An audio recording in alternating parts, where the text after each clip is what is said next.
Prego.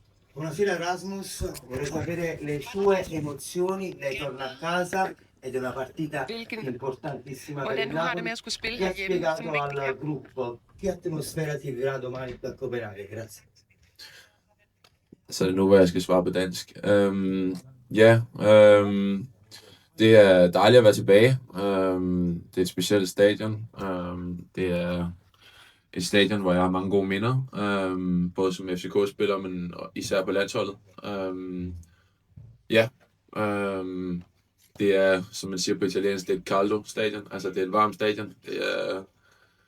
Der er gode fans, der er knald på, og jeg er sikker på, at FCK de kommer med hele pakken i morgen, især efter en måneds tid, hvor de har haft juleferie. Så ja, det bliver godt. Canale 21. Buonasera Iannicelli di Canale 21, farà molto freddo domani sera, è un piccolo vantaggio per lei naturalmente, ma cosa ci vorrà per far sì che questa volta il Napoli porti a casa una vittoria o comunque un risultato positivo e batta questo mal di Champions che in trasferta purtroppo quest'anno è una malattia continua? Det er selvfølgelig vigtigt for os at skulle vinde kampen i morgen. Vi er point med FCK, så ja. For at svare de spørgsmål, så skal vi vinde forhåbentlig i morgen. Der er selvfølgelig stadig en kamp på hjemmebane mod Chelsea, men det er klart, at det giver os et bedre udgangspunkt at skulle vinde kampen i morgen. Pianeta Napoli, cortesemente alzate la mano sempre.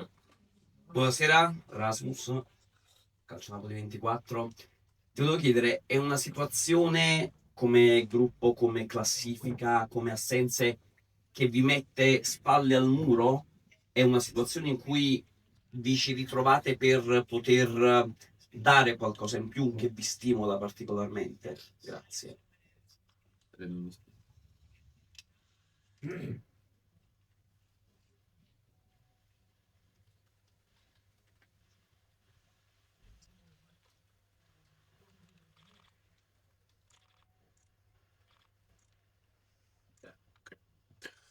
Det er selvfølgelig vigtigt for os, at vi vinder kampen. Jeg tror, at vi alle sammen gerne vil gå videre fra gruppespillet.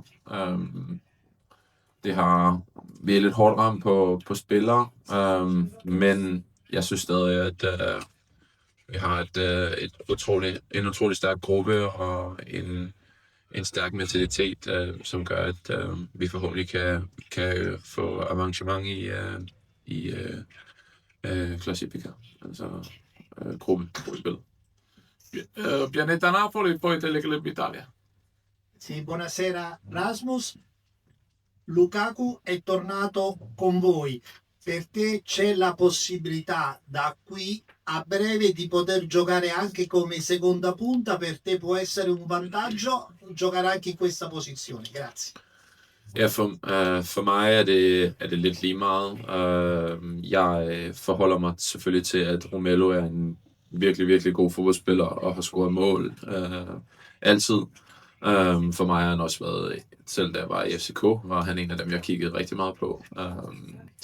Så ja, han er en virkelig god fyr, og jeg håber, at jeg selvfølgelig spiller stadig rigtig meget, men på samme måde tror jeg også, at han er et kæmpe boost for holdet at få tilbage. Og ja, om vi kan spille sammen, det tror jeg sagtens vi kan.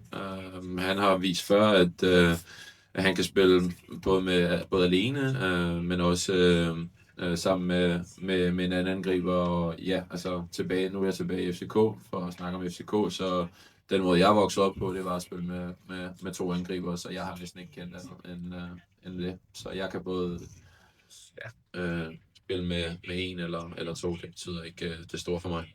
L'ultima domanda per la stampa italiana, Teleclub Italia.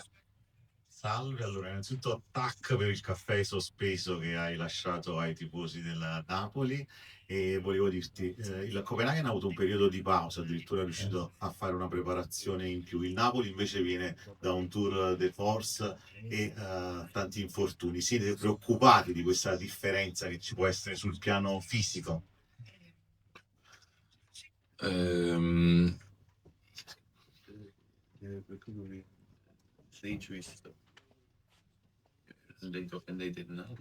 Okay. Jeg skulle lige have den 100% confirmed. Jeg tror, jeg forstod det hele.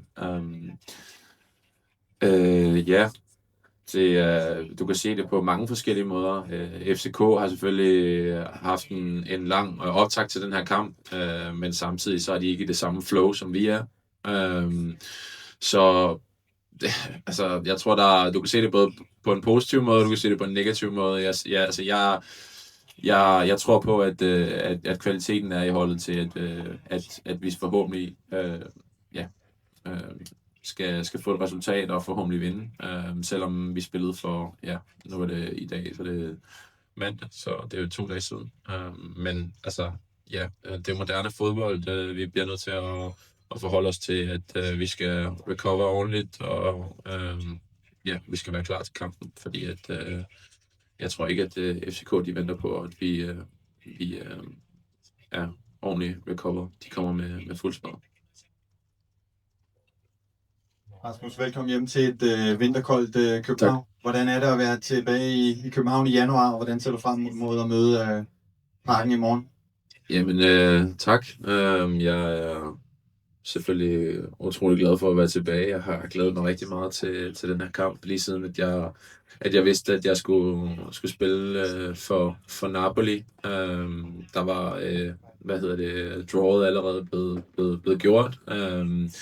Og jeg har kunnet se frem til den her kamp siden den dag. Jeg har revanche fra sidst. Så jeg håber på, at jeg selvfølgelig kan vinde og få et bedre resultat end sidst.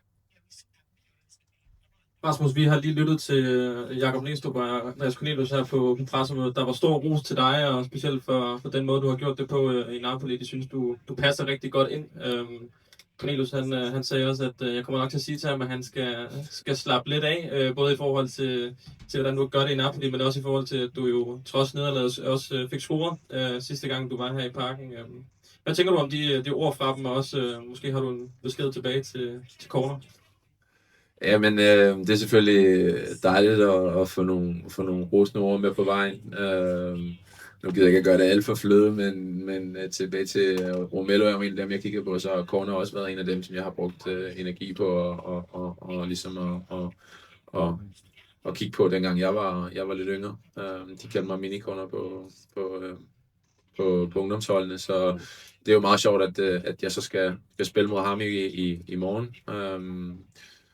Så jeg har ikke så meget at sige andet end tak for ordene til de to, og at de er begge to dygtige fodboldspillere. Eller han er en god fodboldspiller, og Næstrup er en dygtig fodboldspiller. Hej Rasmus, velkommen tilbage til København. Hvis du kender jo FC København bedre end de fleste. Hvis du skulle fremhæve nogle af de profiler, som du synes, du ser på FCK-holdet nu, hvem skulle det så være? Tak. En lidt anden trup end det jeg var en del af, dengang jeg var der. Men der er stadig gode spillere. Jeg synes, at Larsson er dygtig. Jeg synes, Møj Olinøsi, han er en dygtig spiller. Corner. Jeg kan rigtig godt lide ham, den nye unge. Datterson, ham den unge. Jeg synes, han er virkelig spændende. Jeg synes, han har... skal jeg ikke rose ham for meget, men han har hele pakken, og han bliver spændende at følge, hvis han kan holde benene på jorden og fokusere på at blive bedre. Grazie. Tak.